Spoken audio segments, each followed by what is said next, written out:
दीदार नहीं कर लूंगा, उनके दर्शन नहीं कर लूंगा, तब तक खाना नहीं खाऊंगा। मेरे विरह में अपने प्राण त्याग दे गो गोसाई जी, नेत्र खोल और देख ले।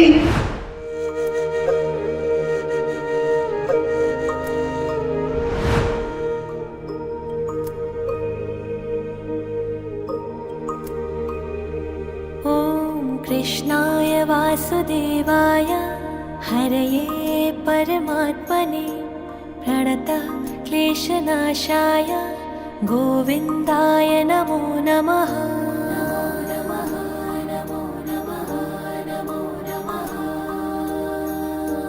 कृष्णाय वासुदेवाय। राधे राधे, जय श्री कृष्ण। आप देख रहे हैं तिलक पत्र का, मैं हूँ आपके साथ सुशील गोस्वामी। आज हम भगवान राधा माधव की दिव्य रास भूमि परासौली पर है, चंद सरोवर, जहाँ द्वापर काल में ठाकुर जी ने गोपियों के साथ महारास किया था। महारास आखिर ठाकुर जी ने क्यों किया, महारास का क्या अर्थ है, क्या मतलब है और इसकी आवश्यकता क्यों पड़ी, इसको जानने के लिए मेरे साथ मलुक पीठाधीश्वर डॉक्टर राजेंद्र दास जी महाराज हैं। आइए उनसे जानेंगे ठाकुर जी की इस रास लीला के बारे में। श्रीमान रास रसारंभी वंशीवट तटस्थितः कर्षण वेणुस्वनैर्गोपी गोपीनाथः श्रियेस्तुनः। बड़ी प्रसन्नता की बात है कि हमारे अत्यंत प्रिय गोस्वामी जी ने रास के संबंध में प्रश्न किया है। भगवान श्री कृष्ण की लीलाओं में हमारे शास्त्रों में आचार्यों ने वर्णन किया है। द्वारिका लीला बहुत श्रेष्ठ है, क्योंकि लगभग 100 वर्ष से अधिक तक भगवान ने द्वारिका में रहकर लीला की। भगवान के संपूर्ण ऐश्वर्य गुण का, भगवत्ता का प्रकाश द्वारिका लीला में हुआ। पर द्वारिका को, भगवान को प्रकट करने का सौभाग्य नहीं मिला। द्वारिका भगवान कृष्ण की जन्मभूमि नहीं बन सकी।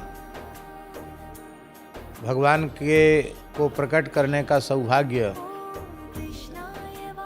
ब्रजमंडल में श्री मथुरा जी को प्राप्त हुआ, मथुरापुरी को प्राप्त हुआ। इसलिए आचार्यों ने द्वारिका से मथुरा श्रेष्ठ माना है, क्योंकि मथुरा भगवान की जन्मस्थली है। मथुरा में केवल जन्म हुआ, भगवान गोकुल चले गए। इसलिए भगवान की बाल लीलाएं जहाँ हुई, माखन चोरी लीलाएं जहाँ हुई, वह गोकुल श्रेष्ठ है। गोकुल में माखन चोरी लीला, वत्सचारण लीला, गोचारण लीला, वृंदावन में आने के बाद ये सब लीलाएं श्रेष्ठ हैं। पर इन लीलाओं में अत्यंत अंतरंग रहस्यात्मिका जो लीला है, मधुर रस की लीला जो है, कांत भाव से श्री कृष्ण को भजने वाली गोपियों के साथ भगवान श्री कृष्ण की कुंज लीला। कुंज लीला का अर्थ है जहाँ समस्त सहचरियों के सहित, श्री राधा रानी के सहित भगवान लीला विलास करते हैं, वो कुंज लीला है। जहाँ प्रधान षोडश अथवा अष्ट सहचरियों के साथ राधा रानी के सहित विलास करते हैं, वो निकुंज लीला है।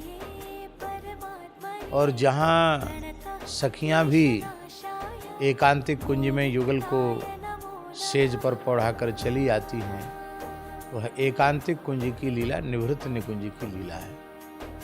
कहने का आशय है, ब्रजे कुंजे निकुंजे च श्रेष्ठ मत्रोत्तरोत्तरम। ब्रज लीला से कुंज लीला श्रेष्ठ, कुंज लीला से निकुंज लीला श्रेष्ठ, और निकुंज लीला से निवृत्त निकुंज की लीला श्रेष्ठ। आशय कहने का यह है कि कुंज, निकुंज, निवृत्त निकुंज की लीला ही ब्रज की लीला की सर्वोपरि रसमयी लीला है।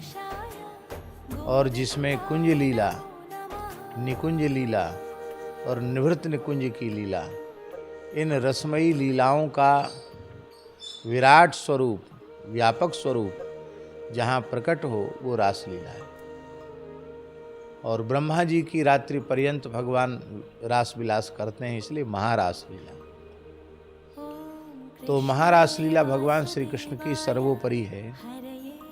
और भगवान नित्य हैं, तो भगवान की लीला भी नित्य है। इसलिए रास नित्य है। कलिकाल में भगवान की उस लीला के प्रत्यक्ष प्रवेश के अनुभव के अधिकारी जीव नहीं हैं। कुछ जो हैं वे हैं, सामान्य इन सबका अधिकार नहीं है।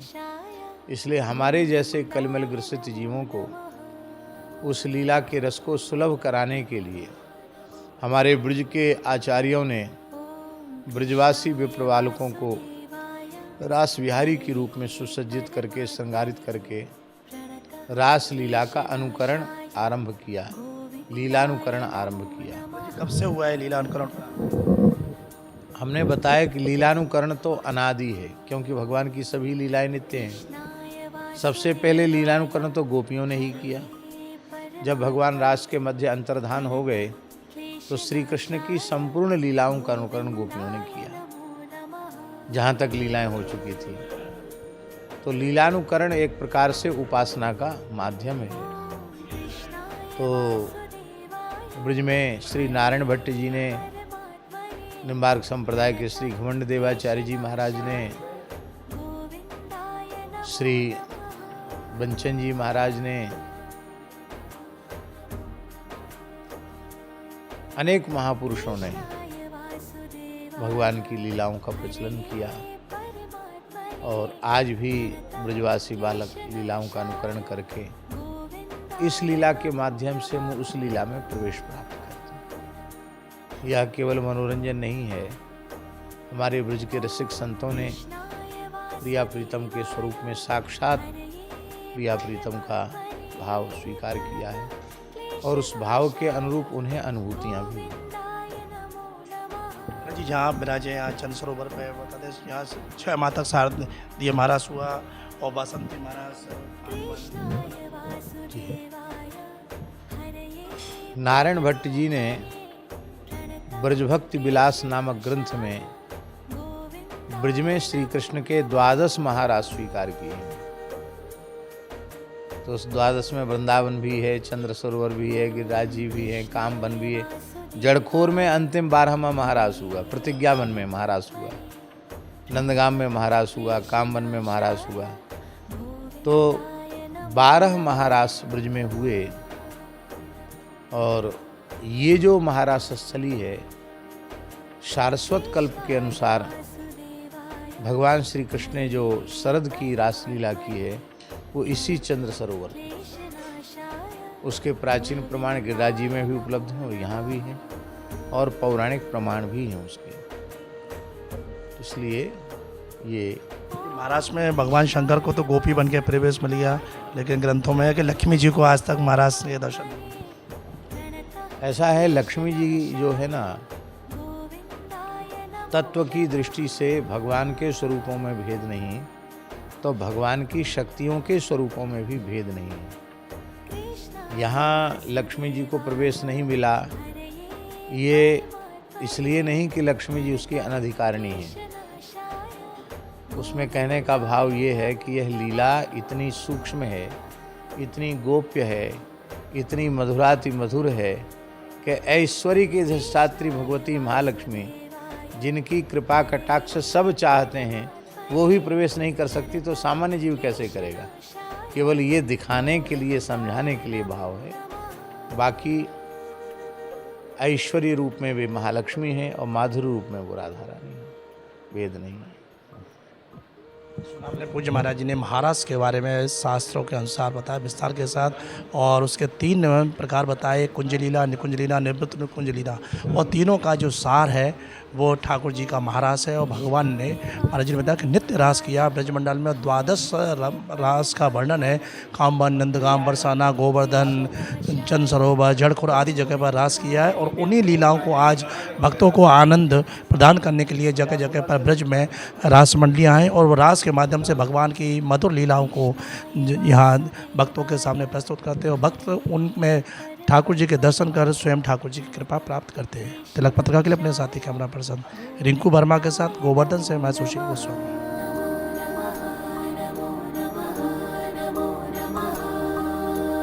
ओम कृष्णाय वासुदेवाय हरये परमात्मने प्रणतः क्लेशनाशाय गोविन्दाय नमो नमः।